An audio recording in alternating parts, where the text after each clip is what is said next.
In groepjes komen de speelsters van sportclub Heerenveen aan bij het trainingscomplex Quatterwoord. Daar staat voor vanmiddag een training op het programma. Maar bij de meeste speelsters staat de Holle nog net naar voetbal.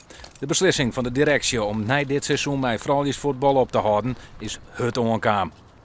Nou, toch wel een beetje als donderslag bij heldere hemel, moet ik zeggen. Want we wisten dat vandaag de datum was dat ze het moesten doorgeven. Maar de hele tijd niks gehoord, intentie om door te gaan. Maar als een zesde club komt, dan gaan wij waarschijnlijk ook door.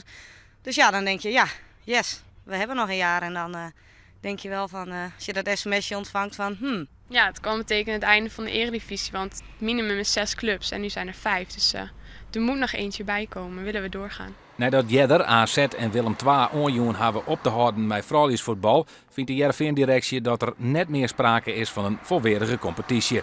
Een andere reden die de directie opjouwt is dat er te min geld is om het vrouwtjesvoetbal overeind te houden. Wij hebben heel uitvoerige gesprekken gevoerd met elkaar, ook met de teammanager erbij om te kijken waar kunnen wij het bezuinigen, zodat wij toch door kunnen gaan met de Eredivisie Vrouwen. Maar er bleef een financieel risico in zitten en uiteindelijk hebben we doen besluiten gisteren met elkaar als directie dat we niet verder gaan met vrouwenvoetbal. En wat kost het dan, vrouwensvoetbal? Ja goed, wij gaan niet in op bedragen, maar... Het zal net miljoen kosten. Nee, dat niet. Nijvraag leert dat het vrouwtjesteam Heerenveen zo'n 2 ton in het jaar kost. De KNVB staat garant voor oorlog ton.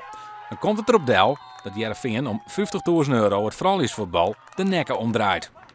kijk, je kan het eens zijn met de beslissing. Je kan het er wel mee eens zijn, niet mee eens zijn. Maar als zij zeggen, wij geven prioriteit aan de jeugdopleiding of aan de mannen of aan het stadion, dat weet ik niet. Maar zeg het dan en verschuil niet achter financiën. Want ik denk niet dat dat de werkelijke reden is. Het besluit om ermee op te houden valt op het moment dat het sportief goed rent met de vrouwen.